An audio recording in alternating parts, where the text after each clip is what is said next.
Hi everyone, welcome to another Steftalks webinar. Today we will be hearing from both Spencer and Stefan on the war for talent and now COVID-19. We are doing a question and answer between Stefan and Spencer today type of webinar, but if you have any questions, go ahead and type them in your question box. And we will be answering audience questions at the end of the webinar. We are recording the session, so we will be sending out the recording as well as a few main takeaways from the webinar to you later today. So check your emails for that. And let's get started, Spencer and Stefan. Okay, hey, great. Spencer Grass's here, and pleasure to talk to all of you.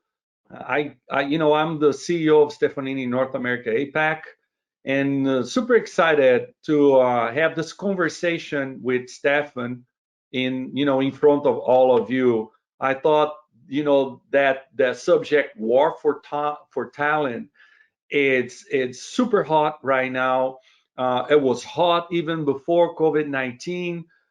So looking forward to that conversation. But let me have Stefan introduce himself before. Hey, thanks, Spencer. Appreciate it. Yeah, looking forward to this as well. Like Spencer said, Stefan Beyer, I'm the Vice President of our Total Talent and Digital Services, and looking forward to share some of our insights about the impacts that COVID has had on the staffing industry, the war for talent, but just overall, just a little bit of insight and or opinions of how we move forward after this. All right, thanks so much, Stefan. Thanks for making the time for have this conversation with us. We're gonna cover a lot of things, and for me, it's gonna be the easiest one for me, guys, because I'm gonna be the one asking questions to Stefan, because the wisdom is really on his side this time. Stefan is responsible for all sorts of talent acquisition within Stefanini for both our line of business of staffing or strategic staffing part of the business, as well as our internal managed services talent acquisition. So he is the right person to talk about this. So without further details, so Stefan, what is this war on talent? What is this war, about talent that is happening out there? And you probably have a perspective of before COVID-19, how it's going on right now. But help us to understand, is real a war of talent out there at this moment? Sure, definitely. Great to try to explain my perspective on it. I think, don't quote me on it, I think it was McKinsey back in maybe the early 1995 or so. Someone had a white paper that talked about the war for talent. As you know, many organizations are engaging with outside talent, whether it's through staffing organizations or now even these new ecosystems. So we're constantly in a battle. And I love the term war for talent, because if you think of war for talent, what do you think about? Strategy. You think about technologies of war. You think about excitement and when you win a war. But you also think about when you don't. There's the sadness when you don't. And every day we consider ourselves on this battlefield of how we're going to win this war for talent, because that's our business. Now with COVID, the statistics say that we're going to hit unemployment could reach up to 20%. Why this is such a big deal for us is because we still don't know. Every day we listen to the news, even at Stefanini, we have a leadership call at the end of the day to talk about how COVID has affected the business or is impacting the business. And what's so different about COVID compared to maybe the banking crisis that happened back in the late 90s is there's still so much unknown. But what I'm hoping to do throughout this presentation is to talk to you a little bit about our perspective, how we're looking at it. But again, it's a lot of this is all just the unknown, and that's why I think these seminars are great, or these webinars are great, is because we're just in this together, and we're just one company, one person talking and giving our opinion on this. So I will add one thing to this about the war on talent, and you know, and how we're looking at it regarding the supply and demand. Talent is not like buying a widget off Amazon. So the whole concept of supply and demand is thrown out the window. And I want you to think about that as we're going to this next slide, because you know, there is a perception that there's more talent out there because there's all this unemployment. We have to throw that mindset and throw it away. And I'm going to talk to you about that in a little bit. Right, because I was thinking about this. Hey, the war for talent is over now with the unemployment and that, you know, that high, and then you're kind of you know, told that, hey, it's not quantity, it's quality, right? So now COVID, everybody is you know, not traveling, not going to the offices, you know, isolation, social distance, and etc. Stefan, how you guys are doing? Because, you know, fortunately, I know that we're still growing throughout the crisis. And what are the, you know, this COVID-19 and the complexity of everything that we are living, how those things, you know, impact or make you change or adjust your approach on that war for talent? Yeah, so there's no secret recipe, because every client's different, every customer is different, every staffing organization is different. So I don't believe that there is a one size or one shoe fits all. But what I do know is you got to learn from history. And there's one thing that's stuck in my head about going through a similar situation. You know, being in Michigan, being in the manufacturing. Hiring in the manufacturing and engineering for the automotive industry, is when we went through this, we learned something. There's a lot of talent that's out there, but we have to redefine the expectations around that talent. And let me talk to you about what that really means. So let's say, for example, we're trying to we have a customer, they're still doing hiring. There's still wants and there's still needs. There's not as many. The abundance or the ask is less, the supply is out there, but we have to take every single request from each client, and we have to look at it and say, what is the long-term expectation here? Because we have a lot more candidates right now. We have more candidates that are now proactively reaching out to us for opportunities. But if we just jump right away and talk to that potential candidate like we did in the past and submit it over to the client, we might be jumping to the wrong conclusion at the beginning. We have to really redefine and take the conversation with the candidate to a different level. So we have to ask them the question, are they just coming to us because they need a paycheck? You know, maybe they were furloughed, or maybe they were laid off, and they just need the comfort and the confidence of a job.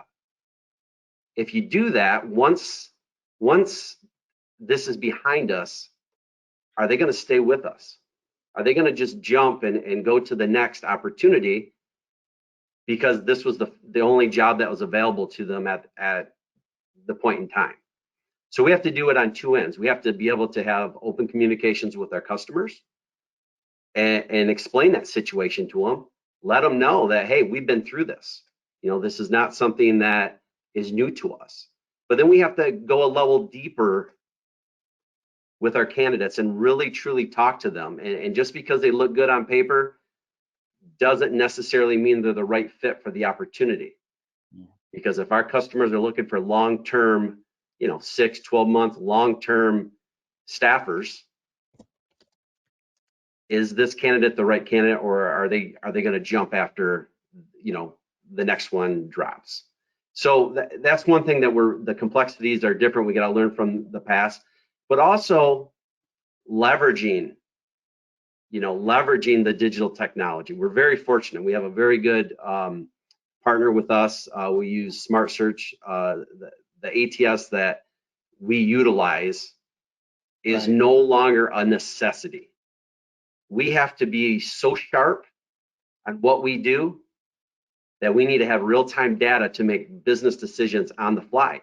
Because in the past, our volume is down. Our job order volume is down. So we have to be able to look at every job order and decide, what are we going to do? How are we going to act? Where are we going to source for this? Where is the talent coming? Can we look in the Stefanini digital talent model? Do we have somebody on the bench? Somebody that's coming off assignment? We have to use the technology in front of us to make decisions just in time to be able to be sharper. So that kind of a you probably answered half of my next question to you is like, how, and I know, right, you have a virtual team that, people in Asia, here in US, so you have sourcers, you have recruiters, and then you have the account managers and etc. What is the cement that keeps this all together? So what is your secret sauce? It's through our technology, right? So can you give insights for let's say maybe people that is listening to us now that is struggling because kind of lost a little bit of the control and etc. So how technology supports and helps you on that journey of the talent, the war for talent. Yeah, so this is something I enjoy. This isn't a job to me when we're talking about technology and using it to manage the business. This was one of the things that actually attracted me to Stefanini. It was a digital company, yet I was leading the staffing organization. So putting those two together is utopia to me. I call it the control base. It's like NASA to me. Like when I go into the ATS, I have dashboard galores. But now I realize if I didn't have this, I don't know how I could have gotten by, because I have recruitment operations in India. I've had recruitment operations in the Philippines. I have recruitment operations in China, and I have recruitment operations here in North America. How do we put this all together to maximize the business, to expand and to grow the business? So we're now even integrating digital technology, digital assessments. No longer can we just rely on a phone interview. My recruiters, I have the best recruiters in the industry, but there's no way recruiters can keep up on every single skill set that's out there with every single technology. So we're relying on digital assessments, and we're integrating these assessments into our ATS technology so we can provide the talent on demand to our clients. Mm-hmm. And then now, I mean, we're all familiar with Teams, Skype, Zoom. We're using these daily. We have meetings in the morning and the evenings. And what we're finding out is, maybe this is the way to go. Maybe we're even more productive by using some of these communication tools. So I think for a lot of organizations, not just in the staffing business, but I think in a lot of organizations, they're going to take a step back and look how they approach this whole COVID and work from home and say, you know what, we learned a lot from this. And actually, we got some new best practices. So again, we're taking everything we do and we're taking it a step at a time. We're making changes on the fly, but then we're seeing how can we maximize technology every step of the way. Gotcha. Hey, so kind of a continues on that line of thought. As you are providing some insights for the audience here, right? So COVID still going on, a lot of uncertainty out there. Like you said, companies are all in all industries are now trying to forecast what's going on, how it's going to be life after COVID and etc. But right now, what is happening? Budgets and expenditures, everything kind of on hold because people are now looking to, should I, retain cash right now and protect my company? How I'm going to do that? It's a time to invest or not? I found a great talent. Should I let it pass or I get it? So what would be your piece of advice to the companies out there that are still looking for talent and warring for talent, but they have budget constraints and restrictions at this point? Sure. I'm going to share an interesting story with you. And I don't know, there's staffing companies, others that are probably on this phone or on this webinar, and it's up to your business to decide how much you do share with your clients. I've always believed in the full transparent model. I mean, maybe sometimes even too transparent at times, but I've always believed, we're both in it to make money. We're not pro bono. So I think this is even more important to be super transparent with your clients. And I'll give you the situation why.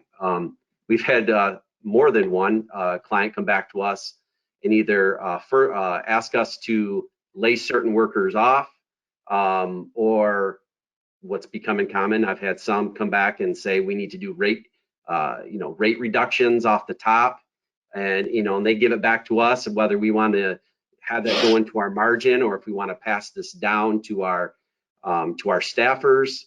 But I had one client that did this. They came back to us and said, they didn't ask us to cut it 10%. They just said, your new bill rate needs to be this. Mm-hmm. So I went in and looked at the new bill rate, and actually it was a negative. It would have been a negative margin to our company. So basically we would have been financing this company. Now it's a great partner of ours, and in some instances we may have even done it, but I don't think that the customer really understood what was all involved in our margin. So what I did is I was very transparent. I actually shared my cost model, our financial cost model, right to this, had actually a screen share with them, and said, listen, we offer paid time off to our staffers. We're not invoicing you for the days that we're paying them paid time off. We offer Blue Cross Blue Shield. We offer very competitive benefits, and we do this for you so we can reduce our attrition. And if we go down to this bill rate, we're actually losing money. Well, because I was transparent, that client did not understand what the cost really detailed in our rates with this piece of business. And they actually came back the next day and said, you know what, we're going to keep these rates the way they are. And they thanked us for being so transparent with them. So again, that's one story or one situation. I mean, but at the end of the day, that's an instance where, because I was transparent and I was a true partner, it still worked out for the both. So the staffers are still billing, and we didn't have to reduce our margin. Not like that on others, but on that instance, it worked out very well for us. Some of the other things is, now's the time to explore new staffing models. Everyone's hearing about this gig economy and these ecosystems of online talent, but it's not as simple as just picking up a phone and going to one of these websites. And it's a huge change management piece to be able to use this online digital talent. So what we're doing, or what we're suggesting, is let's work together on this. Let's help redefine some of your job descriptions, because it is easier. It's easier if your staffer's sitting next to you. It's easier for you to manage them every day. You can see what their productivity is. But what if I showed you a new approach where we could spend a certain amount up front helping you plan, set some deliverables. Let's turn this staffer into an SOW. So we're still billing you, but it's not a time and material. It's more of a fixed price staffer. And maybe we go to one of these online talent ecosystems and we go and get the talent for you, and we present the candidates to you, and we still leverage them as a supplier, but we help you. We help you, and we help manage that process. So now's the time to redefine how we're going to move forward. And what I'm talking about is not new. Some clients are already doing this, but some clients, they're not. So what I'm suggesting is, let's be creative. If I have clients or suppliers out there on the call, challenge the staffing supplier. Be prepared and say, I need you to come back to me with a solution. I do have reduced budgets, and I'm looking for you to come back to me with a solution. I'm okay with that. I love the challenge. At the end of the day, we're partners, and I'm a very, and I'm always looking at risks, and let's take a calculated risk together and see where that leads us. That's great, great insight. So let me switch gears a little bit here. I've been talking to, customers and peers, colleagues, and saying, look, this crisis has been too tough for us to waste the opportunity of learning a lot from that, right? If you don't learn anything, it just suffer throughout this crisis. That was definitely a waste of your time. So from your perspective, what are, because I'm I really trust that there are positives on all of that. And maybe people are now on this call saying, oh, come on, Spencer, there's no positiveness on this. But I truly believe there are, from a lot of aspects, human aspects, family, work-life balance, and reshaping your thoughts in around a lot of things that you don't need. You discover, you just realize that I don't need a bunch of stuff, and I can have a way simpler life, and etc. from a personal perspective. But now, what are the positive aspects you probably can share with the audience here? So kind of your lessons learned.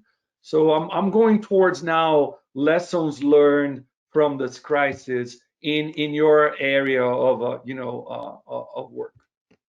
Yeah. So again, some of you may know me personally or not, but the root of who I am is I'm an educator. So my undergrad is in education, and I believe every day is learning. If you're not learning, you're sleeping. So to me, one of the big things that I'm getting from this is to understand the value that I really have in my team. So we're fortunate that we're able to come up with some projects that have been put on the shelf because we were so busy before COVID. So now I have taken these projects and actually held the team accountable to completing some of these projects.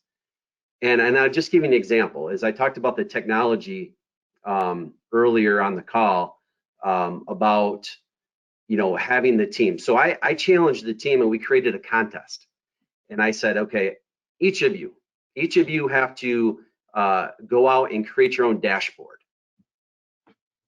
I want you to show me how you use the data to drive your business. I was expecting maybe one or two of the recruiters to come back and show me how they're using their dashboard. Spencer, I have like 30 recruiters that are all lined up now. So and I'm giving them the time they need is to show me how they are using the technology to better support or to better promote or to better do their job. And I learned this, and I don't think I would have taken this step back and had this opportunity to do this and to reflect on how important the team is and how much they really care and how much they really want to do things. The relationship, I talked to you earlier about, having these deeper level of conversations with our partners. Yeah. I don't think I would have ever gone that deep into conversation with two of them that's sticking in my head, where they actually reached out to me and they talked to me about the challenges. And so, I think about my business so often because I'm metric driven and I want to hit these numbers. But then you talk to your customers and you hear that they're going through the same thing. There's some of our customers are taking pay reductions themselves, and their friends that they work with are taking furloughs. And now I'm getting a deeper understanding about their business, and I'm growing these relationships. New engagement models. I never would have had the opportunity to really push forward these new engagement models because I wasn't forced into it. Now I was forced into it. And again, I put something out on LinkedIn and I had a customer come back and say, hey, Stefan, we want to try that. We thought about it. We read about white papers about this. We'd like to try that with you. So I think all these things that we're doing, but I think for me personally, it's that we're all human. I think sometimes, everybody, has a different, everyone on this webinar today probably has a different aspect of empathy and understanding, who you are and in the appreciation for others. But for me personally, it is, we're human. And it really allowed me to take a step back and say, what's really most important is that we're human. And I think for me, that's the biggest takeaway. Let me, we're moving towards the kind of the end of our time. So I have two more questions for you. I'm gonna marinate them both in one, because you ended up saying, you're human, etc. Let me ask you this, because yes, we are. And yes, we're all at the same boat. And yes, COVID-19 put us all at the same level, set us all together again. But we're still having, professional targets, goals, obligations, and expectations, from our bosses and, and the chain command. So how you think about, so the first part of my question, how you believe that we need to balance between, the empathy of, everybody's in the same crisis and etc. And two, targets, goals, objectives that we need to achieve. And then, same token, now, once this is over, if we can say that's going to be over completely, how you really jumpstart and, trying to catch up and get that traction again. So balance between, I understand crisis, but in the same time, guys, we have a target and we need to pursue our goals. And once it's over, how you believe we can all, get back to that traction and try to catch up.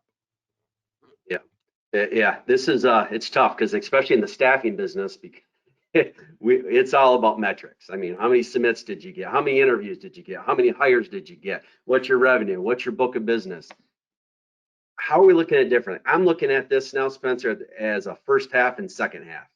The first half of the basketball game, we can't change. We can't change the way the fouls, the way the refs called it. It is what it is. Only thing we can really do is we can now focus on the second half and learn what we can from the first half and move forward to that second half, and let's all look like, let's bring it home. Let's pretend like it's the championship. Let's remember this. Let's look back and look at COVID and look at the second half of the year that we had COVID and look at what we did. But you can't do that by just looking at the final numbers. You have to break it down into small little victories. You have to look at it and say, look what you did this week. Look at that customer that you treated that only their work orders went from 30 a month, and now there's only 5 a month, but you filled 4 of the 5. So let's recognize the quick wins and stuff that maybe we wouldn't recognize as a big win in the past, because it's a big account and you have 30 different job orders. Let's try to recognize the little wins, because I think if we take this step by step, we recognize the small wins, at the end of the half, at the second quarter, we're going to all end up in a victory.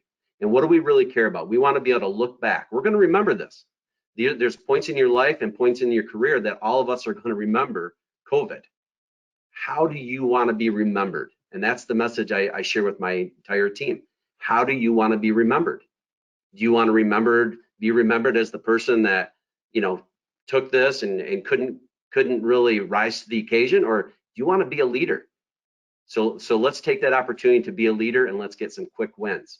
Right. It's a great.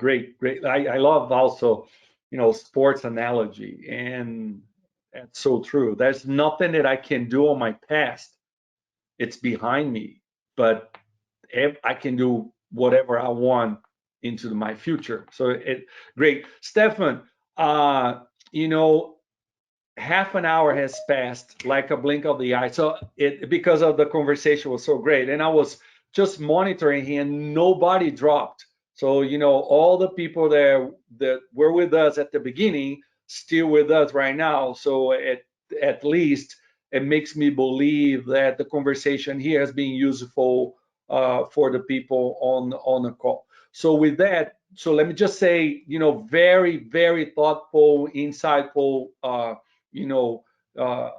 things that you shared, your opinion, point of view, super valid. Thank you so much. Let me get back to Amy and see if Amy has any questions from the audience. So then you can help people even more.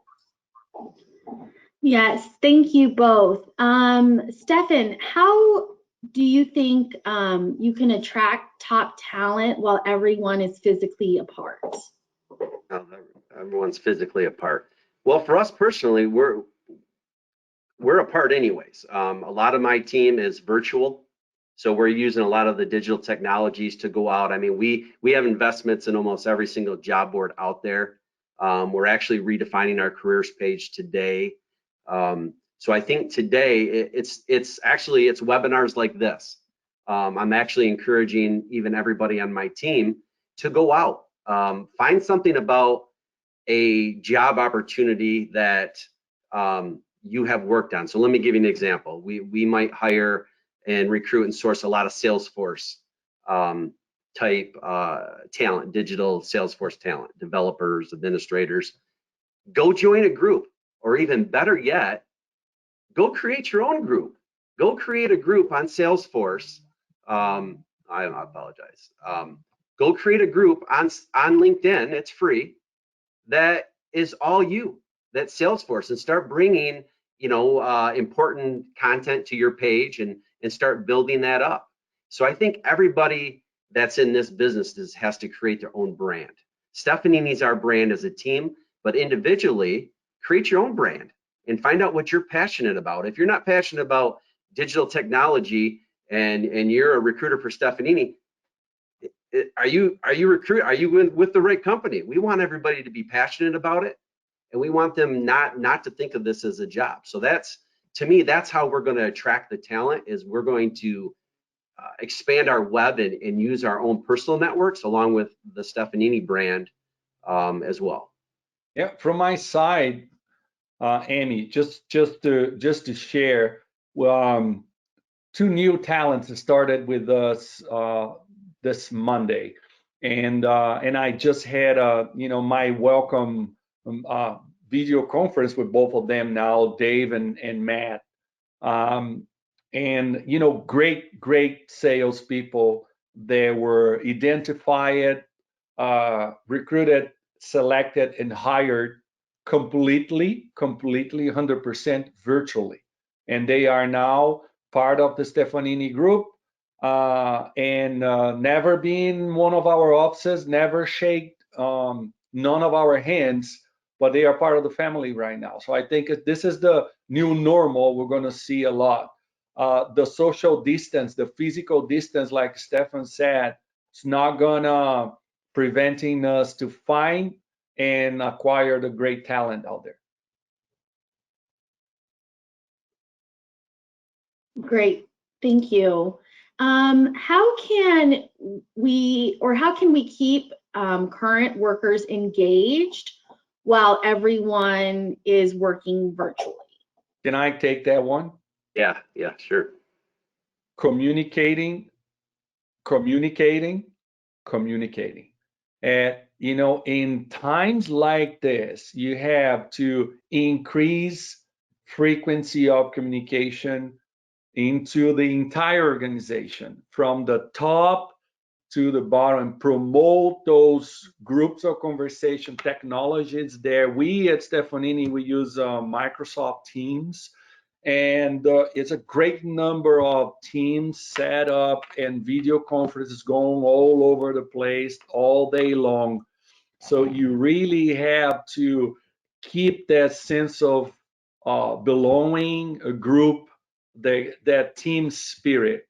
It is possible because of technology. I'm really talking to everybody. When you do your calls, turn on your camera.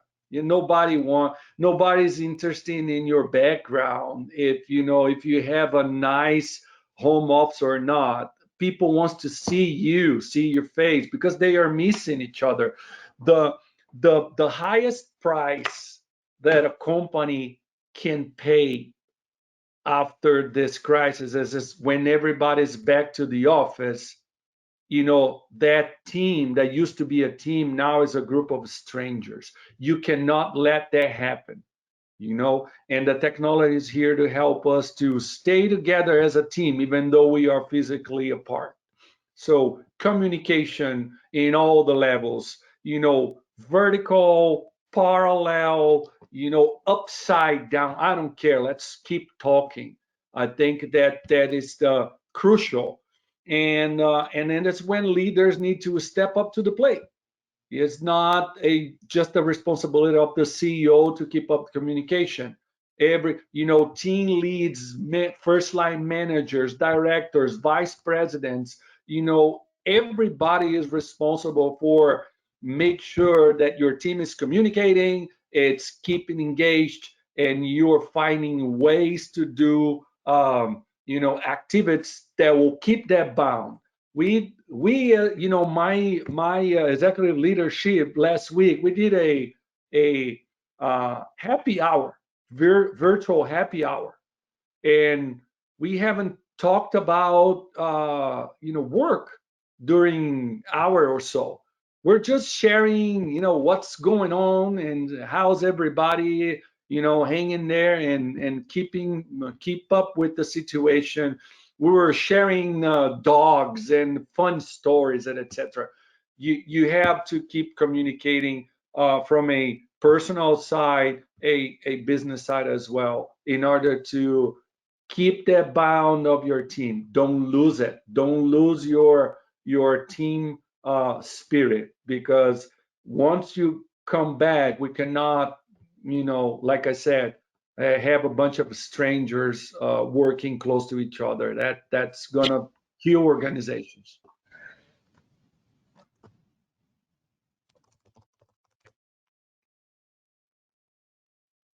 Amy, back to you. We had some couple questions come in, so I was just reviewing them. So, okay. You mentioned trying to utilize the existing Stefanini talent pool for resource needs. This is an area that this attendee has noticed that not many companies are taking advantage of. Is this something that Stefanini is looking into doing long term? Yeah, definitely. This is, I started with Stefanini about a year and a half ago, and one of the organizations I worked for in the past is, before all the technology was around, we were always pipelining, and we were always assessing. So we've actually have our own online digital assessments now, where we are taking and pipelining candidates, and not just recruiting them, and not just taking what's on paper and scraping if it says they have 5 years experience with Java. We're actually putting them through online assessments. One of our partners that we're using is, we're all working together to integrate this into our ATS. So when our customers come back to us and they say, hey, I need somebody tomorrow, I'm going to come back to them and say, I can't have them tomorrow because your onboarding requirements take 5 days. I want them to come back to us and say, no, I need them tomorrow. We're trusted that you've already vetted them. They're going to be virtual. And yes, I need them to start this project tomorrow. And I'm confident that they can do this job, or they have this skill based on, our confidence in you and the assessment that you've already put them through. So we are building this talent pool. We're building it every day. Even when staffers come off assignment, we're asking them, maybe they've been on assignment with this client for 6 months. We're asking them when they come off assignment, hey, are you interested in taking this online assessment in this technology? And of course they say, why? So, well, because we'd like you to join the Stefanini talent mall, because when our clients come to us, we want to have you on the bench. And you'd be surprised that some of the candidates that have been working on jobs for maybe 3, 6, 12 months in one skill set, they come back to you and say, yeah, I also have this skill and this skill, but the resume they sent you to begin with, they never even put it on there, because that is not what the job was about. So what we're finding is our talent is more than what's on paper and more than what's just what they're doing today. So, you know, long story short of it is, yes, this is a big initiative to us. I'm very passionate about it, and I'm very I'm excited to see where it's going to lead us. Great. Perfect. We have time for one more question. So this is more regarding remote workers. So a few of the challenges employers are having are about maintaining new hires, onboarding, training, and interns. Any suggestions on building virtual teams with new members working remotely? Yeah, again, it's that appetite for risk. It's that appetite of being able to truly partner and come up with a solution or a model that works. I think I mentioned earlier that there's no one size or one shoe size that fits all. If you have a true partner and you come to us and really say, this is what we're trying to do. You know, I prior to working at Stefanini, I've also worked on the MSP side of the business, and I was a director of architecture. So going out and designing new models, new solutions. So to me, that's what it is. It's coming up with a new solution of bringing them in, making them virtual, whether they're interns or not interns. And again, let's create it. Let's not follow another model. Let's be at the forefront and create new models.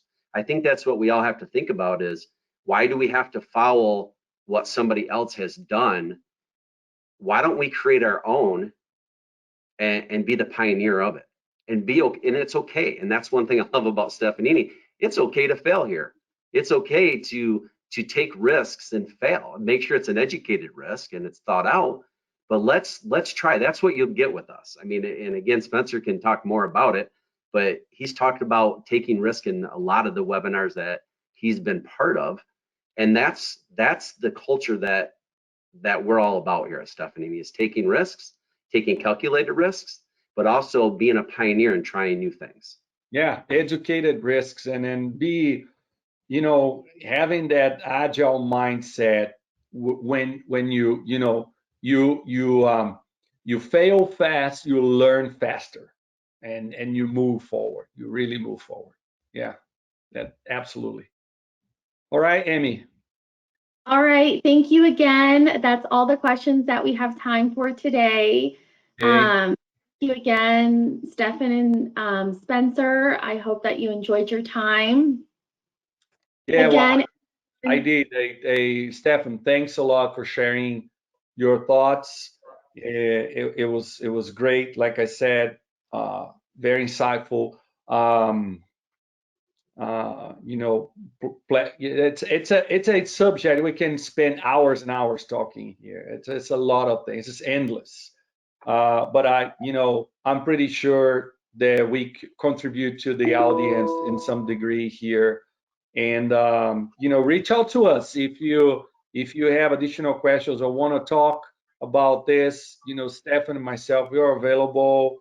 You can find us on LinkedIn or throughout Stefanini official communication channels. So reach out to us. We'll be more than glad to keep up that conversation.